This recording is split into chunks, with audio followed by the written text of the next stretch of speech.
historia de la vitrificación de tejido ovárico surge, se los voy a contar a manera de cuento porque así se hace más interesante. Yo trabajo en reproducción bovina desde hace varias décadas, formando un equipo amigable y nutrido con un gran doctor, que es el doctor Cética, mi amigo Pablo, que también está escuchando aquí. En el año, necesitando producir más cantidad de embriones para nuestros estudios metabólicos, en el año 97 pedimos ayuda al gobierno de Japón, y el gobierno de Japón nos envió a un doctor japonés que se llama Masashiro Kuwayama, que es un gran doctor de su época. Nosotros no lo conocíamos. Él fue el que desarrolló la vitrificación, fue el primero que obtuvo un embrión vitrificado, un ternero de un embrión vitrificado, en el año 92. Nosotros esto no lo sabíamos. Disculpen que no está pasando mi diapositiva, no sé por qué. Ahí está. Es el doctor que está a la derecha. Transformamos el laboratorio para producir más cantidad de embriones. Él también trabajaba en bovinos en esa época. Desde el 97 empezamos a trabajar en conjunto, todos esos años, pero a partir del año 2000 él se muda a reproducción humana porque lo pone el director de una clínica de Japón que es la Kato Ladies Clinic. Y él le vuelca toda la tecnología de vitrificación y demás tecnologías de producción de embriones in vitro, y esa clínica se transforma en muy pocos años en la clínica más grande del planeta. Allá por el año 2003, se le acerca a ese señor que está en el medio de la foto, que es Sherman Silver, a preguntarle si él era capaz de vitrificar tejido ovárico. Y esto fue porque la vitrificación de ovocitos y embriones, que el doctor Koyama había desarrollado y en la que yo colaboraba, era tan exitosa que al doctor Sherman Silver le llamó la atención. Para ese entonces nosotros vitrificábamos ovocitos y embriones al 100% de efectividad, y eso causó un gran impacto mundial, sobre todo porque hasta ese momento nadie podía vitrificar ovocitos con eficiencia, y nosotros lo hacíamos al 100%, y se lo enseñábamos a todo el mundo. En ese momento a los que querían creer en eso. El doctor Sherman Silver hacía ya años que estaba haciendo trasplante de ovarios. El doctor Silver es el primero en el mundo que hizo un trasplante testicular en el año 78, y ese fue el primero también en el mundo que hizo un trasplante ovárico. Y para ese entonces, como él había podido testear la eficiencia y la robustez que tenía la técnica de trasplante de tejido ovárico, ella estaba haciendo congelamiento lento de tejido. Pero ustedes quizás no sepan, pero el congelamiento lento mata por lo menos al 50% de las células que se congelan. Si es un excelente sistema, si está hecho regularmente, mata el 60 o el 70%. Y después cuando el tejido se vuelve a poner, se autotrasplanta, en la revascularización, por la isquemia, muere 2/3 del tejido que está vivo. Es decir que en un pequeño trocito uno se queda con 1/6 del tejido vivo. Y eso provocaba que en las pacientes, al recibir el autotrasplante, entre 60 y 120 días, se volvía una paciente menopáusica, seguramente por quimioterapia de cáncer, se volvían a producir ciclos, se producía un ciclo menstrual, 2 ciclos, 3 ciclos menstruales, y volvía a la menopausia. Si había suerte y podían haberle producido embriones a esa paciente, en ese periodo tan cortito, la paciente podía gestar, pero volvía a ser menopáusica. Y esa fue la razón por la que el doctor Sherman Silver nos pidió si no podíamos vitrificar tejido ovárico. Y así fue que empezó este viaje, este desafío. Nosotros empezamos a pensar cuál era la ventaja de trabajar con preservación ovárica, y nos dimos cuenta rápidamente de la superioridad numérica. Nosotros podíamos conservar ovocitos de una paciente, sobre todo una paciente que va a quimioterapia, con drogas fuertes que la van a dejar menopáusica al día siguiente. Podemos quedarnos con 10 o con 15 ovocitos, y eso le da la posibilidad de quizá 1 o 2 chances de quedar embarazada, para toda su vida. En cambio, si vitrificábamos tejido ovárico, nos estábamos quedando con algunos cientos de miles de ovocitos, y eso cambiaba todo el paradigma de lo que estábamos planteando. Además de la superioridad numérica, nos imaginábamos que eso podía tener la posibilidad de un embarazo natural, no tener que estar recurriendo a técnicas de reproducción asistida, y también de la recuperación de la sexualidad, por volver a tener las hormonas, todo lo que tiene que ver con elasticidad de la piel, regeneración muscular, sequedad vaginal, regeneración articular, ¿no? Y lo que a mí en particular más me sorprendía era que en cualquier momento y en todas las mujeres, porque cuando hay pacientes pediátricas no hay nada que se pueda hacer, no hay ovocitos que se le puedan sacar, no tiene ciclos menstruales, y las pacientes pediátricas pasan directamente a la menopausia cuando se le hace una terapia, una quimioterapia o una radioterapia fuerte. Esto para ilustrar, este es un corte histológico, son fotos que me cedió el doctor Johan Smith. Es un corte histológico de una nena de 8 años. Fíjense la cantidad de ovocitos que tiene. Este es un corte histológico de una nena de 25 años. Hay una variación importante, ¿no es cierto? Y este es un corte histológico de otra nena de 38 años.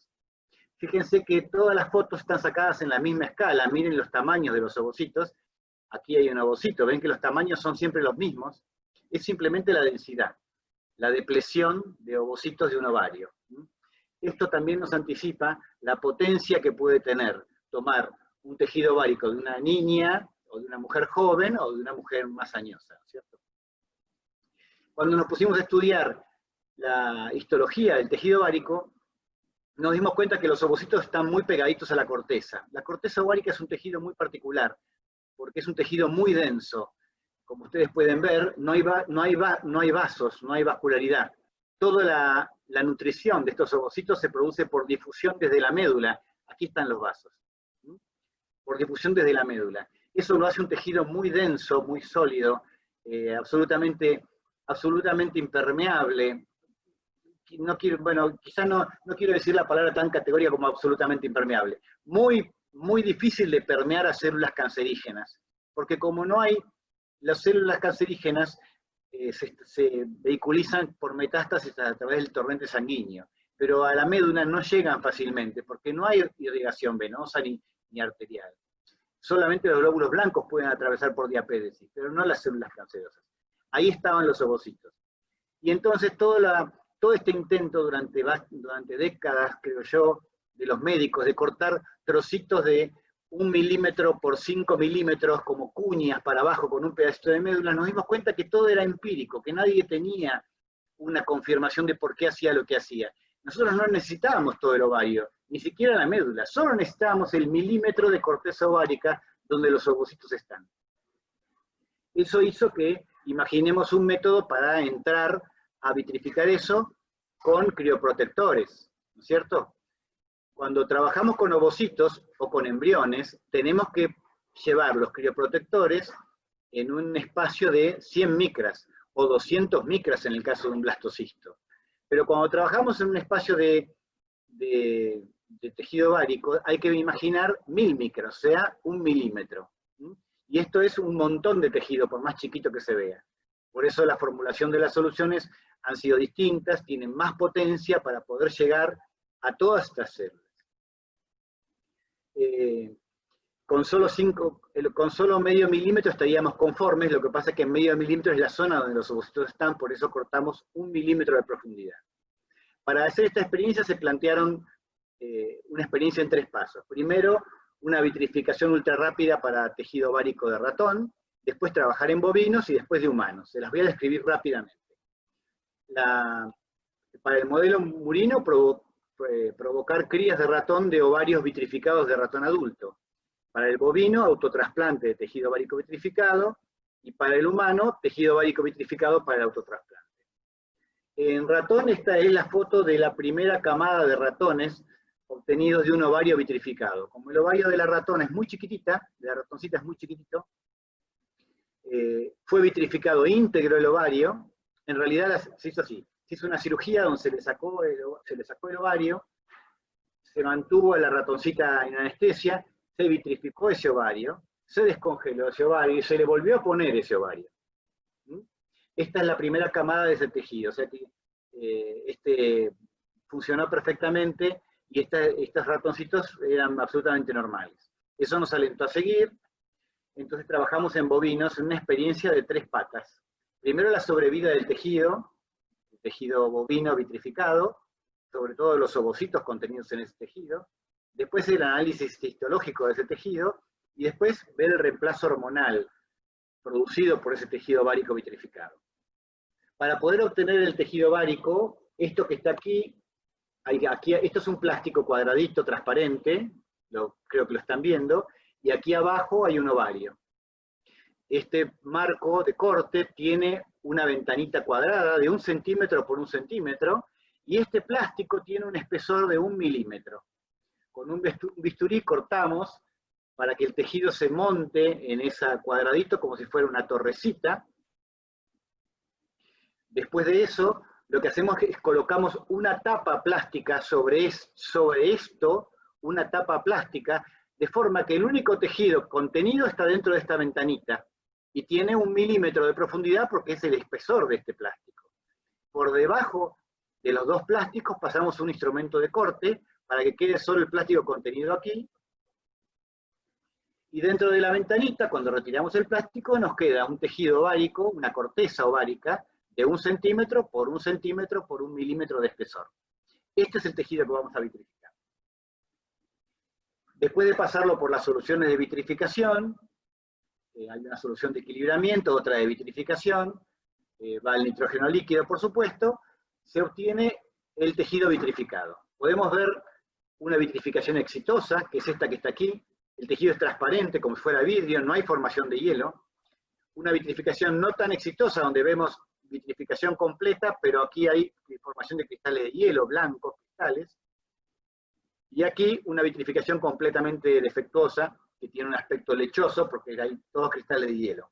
¿Alguna vez habrán visto cómo se forman cristales de hielo o en las películas, o en la nieve, o en documentales, o en el churrasco, en la heladera, donde el hielo crece como púas que van que van creciendo hacia todos los costados, ¿cierto?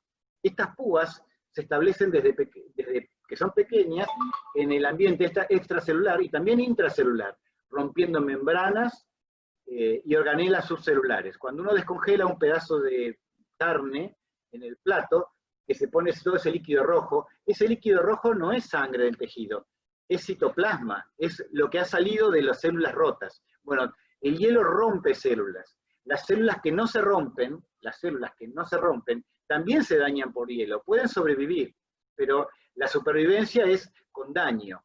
La vitrificación nos asegura que no hay daño celular, y esto lo confirmamos en las experiencias siguientes. Esto es el tejido vitrificado sobre una grilla de cobre. Actualmente lo hacemos con un dispositivo, todos estos dispositivos los hemos cambiado, los hemos mejorado, son más efectivos y más fáciles de usar. Esta grilla de cobre ahora usamos una malla de cobre, como si fuera un mosquitero de cobre, para que tenga menos cantidad de metal, y pueden ver la transparencia vítrea, el aspecto vítreo del tejido. Bueno, en la primera experiencia, después de vitrificar,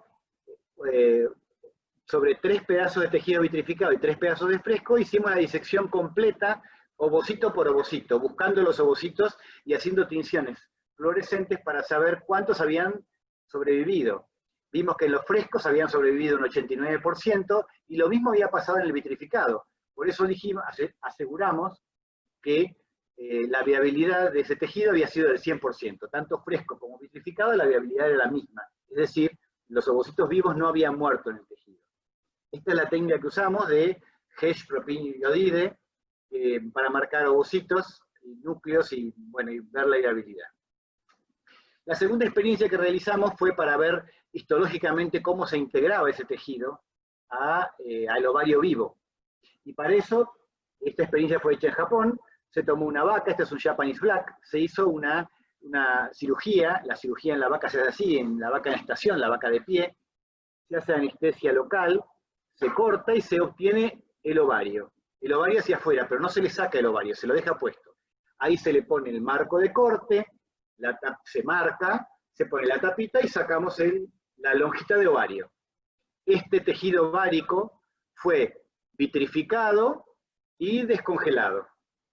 Mientras la vaca esperaba de pie, esos 20 minutos que dura la técnica de congelamiento y descongelamiento. una vez que teníamos el tejido descongelado, fue puesto sobre el mismo lugar que se le sacó a la vaca y se lo suturó. Ven las suturas ahí. Y se volvió a poner dentro de la vaca y se suturó. Esperamos 44 días, se volvió a abocar el ovario hacia el exterior y ahí se lo sacó el ovario. Y sobre ese ovario se realizaron cortes histológicos para ver qué había pasado en el lugar del trasplante, del autotrasplante en este caso. Este es el tejido, esta es la línea de corte, lo vemos acá con un detalle. Ustedes pueden, a los que les guste la histología, pueden ver aquí la cicatriz de conectivo, el tejido todo las células de conectivo formando aquí, y aquí un detalle del ovocito, y vemos que el ovocito tiene características normales. O sea, el ovocito del tejido estaba perfectamente normal, se había integrado, se había revascularizado y había sobrevivido el tejido y los ovocitos incorporados en el tejido. Eso nos dio mucho aliento. Esta es una foto que sacamos aquí con el doctor Álvarez, de tejido vitrificado bovino. A mí me gusta la histología, posiblemente a muchos de los que están mirando también les guste, y yo los invitaría a ver si alguien puede decir cuál de las dos fotos fue vitrificada y cuál no está en fresco. En realidad ningún patólogo del mundo puede encontrar ninguna diferencia en estas fotos. Pero no hay mucho misterio porque son iguales. O sea que este es el tejido fresco y este es el vitrificado descongelado. Mientras digo esto, también voy a decir que así como sistemas de congelamiento lento hay varios, de vitrificación también hay varios. Y yo me estoy refiriendo a nuestra metodología y nuestras soluciones de vitrificación, las que hemos desarrollado con el doctor Kobayama, que dan este resultado tan contundente. Esta es la tercera experiencia en bovinos, que es el reemplazo hormonal. Cada una de estas curvas de color corresponde a una vaca diferente. En el día 0 las ovariectomizamos a las vacas, es decir, le sacamos los 2 ovarios a cada una de las vacas. Dejamos que pasen 2 meses y esos pedacitos que habíamos vitrificado de tejido se fueron autotrasplantados debajo de la piel del cuello de las 4 vacas. Se esperaron 3 meses, se las estimuló con SG y empezaron rápidamente esos tejidos a producir estrógenos, a producir curvas de estradiol. Es decir, que estaban completamente vivos, activos, produciendo hormonas. O sea que el reemplazo hormonal también funcionaba bien. Pasando estas 3 fases entonces, de sobrevivencia en el tejido, de recuperación en la vascularización dentro del ovario y de reemplazo hormonal, fuimos al doctor Sherman Silver, que nos había pedido esta tecnología, y lo hicimos en tejido humano. En tejido humano tomamos 7 parches de tejido ovárico, diseccionamos buscando ovocitos y obtuvimos también que sobrevivían perfectamente tanto como en la vaca, tanto como en la ratona. Esta es la primera cirugía que el doctor Sherman Silver hizo en una paciente en el año 2009. Quisiera llamarle, le puso 2 pedacitos de tejido. No sé si pueden verlo, 2. Esta paciente había tenido un Hodgkin muy severo, estaba completamente menopáusica. El doctor Sherman decidió ponerle sobre el ovario remanente, o sea, el ovario que la paciente tenía, porque el otro fue sacado para vitrificarlo antes de quedarse en menopausia, antes del tratamiento quimioterápico. El doctor Sherman es un excelente microcirujano, y lo que hizo fue colocar estos pedacitos, insisto en que, imagino que en el auditorio no hay cirujanos, pero lo que quiero decirles, para los que sí sabemos algo de cirugía, que miren la cantidad de puntos pequeños que tiene este parche. Lo que los médicos hacían es dar un punto en peritoneo y abandonar el tejido ahí. Se revasculariza como puede, a la buena de Dios, digamos. Esto está cosido como si fuera una herida en la cara de una modelo publicitaria, de forma que vascularice rápidamente, que cicatrice rápidamente y sin problemas. Incluso lo que hizo el doctor Silver es hacerle puntos por encima, luego hizo puntos por debajo, adentro, desde el parche hasta el ovario, para que no haya espacio ahí, no se forme microhematomas, y después suturó el resto, de forma que quede perfecto. Esta paciente empezó con sus ciclos a los 70 días, y tuvo ciclos menstruales ininterrumpidos hasta el año 2015, o 6 años de ciclo, y en ese periodo tuvo 2 hijos por relaciones sexuales normales con su pareja. La conclusión de esto que hemos hecho es que los primeros ratones fueron obtenidos por la vitrificación de un ovario entero de ratón adulto. El tejido ovárico bovino fue vitrificado, autotrasplantado con total éxito, y en humanos, en todas las pacientes, han recuperado su ciclo menstrual entre 42 y 130 días. La mayoría de ellas se han embarazado y dado a luz bebés normales. El doctor Silver, que lo vuelvo a poner porque él dice que es nuestro hermano mayor, yo digo que es mi tío, pero bueno, Sherman tiene ahora 78 años y sigue trabajando activamente, es un cirujano muy activo. Actualmente tiene, por esta tecnología, 29 bebés nacidos. El 100% de las pacientes autotrasplantadas recuperaron sus ciclos menstruales y el 85% ha dado a luz normalmente. Él es el pionero mundial en trasplante de tejido ovárico, entre muchas otras técnicas. Si lo buscan, Sherman Silver, es impresionante todas las cosas que ha hecho.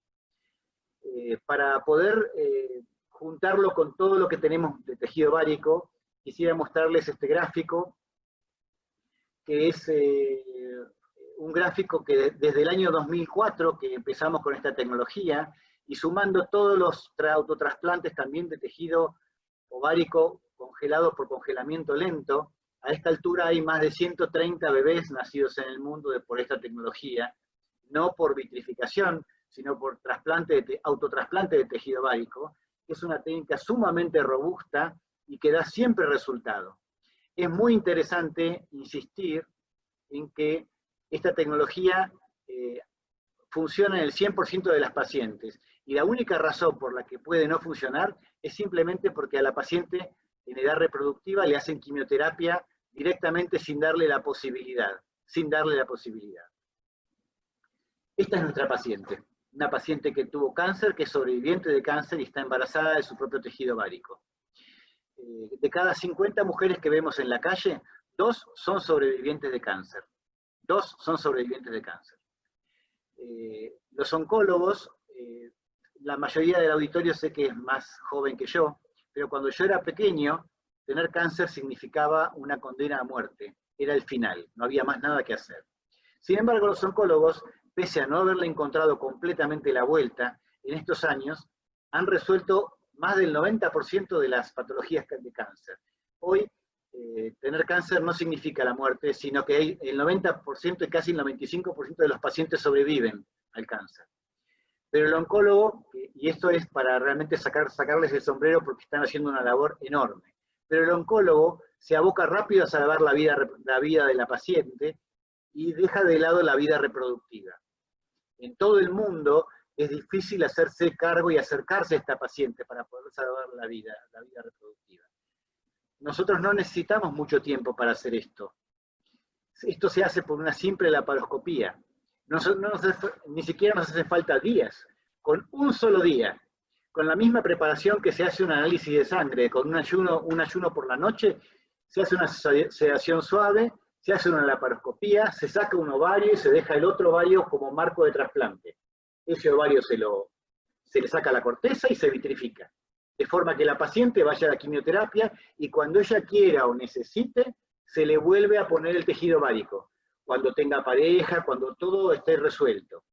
Mucho más aún cuando pensamos en pacientes pediátricas, que la mamá está desesperada y el llamado de la vida puede más que todo. Sin embargo, los oncólogos saben que lo pueden manejar, y que lo pueden manejar bien. Es una cirugía práctica, es una cirugía ambulatoria. La paciente viene caminando, se le saca el ovario por la laparoscopía y se va caminando.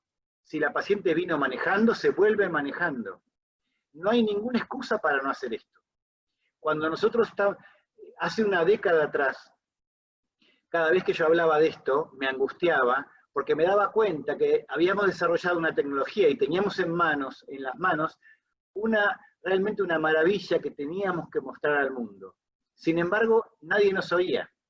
En ese tiempo a mí me daba mucha angustia poder contar todo esto. Pero he dado hasta este momento tantas conferencias al respecto.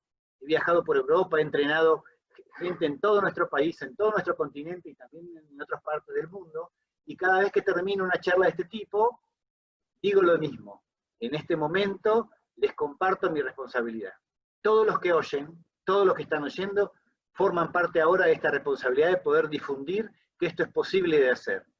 Las mujeres que tienen una vida reproductiva por delante, que todavía no tienen hijos, y que saben que esto, que no saben que esto puede hacerse, y simplemente pasan a ser menopáusicas, tienen un futuro de vida sombrío, porque no todos se animan a la aventura de ser padres, pero los que sí se animan, es muy difícil resignarse a no serlo. Así que yo los invito a difundir la técnica y a que todo el mundo sepa que esto es posible y muy fácilmente realizable. ¿Dónde se realiza? En cualquier centro de reproducción de Argentina, porque todos están entrenados, a todos los he entrenado yo. No quiero terminar esta charla presentando más seriamente al doctor Kobayama, que está aquí. Pueden ver cómo nos han pasado los años por encima. Éramos jóvenes cuando empezamos. Faltaría el doctor Cética en esta foto también. Pero bueno, con esto quiero concluir. Muchas gracias.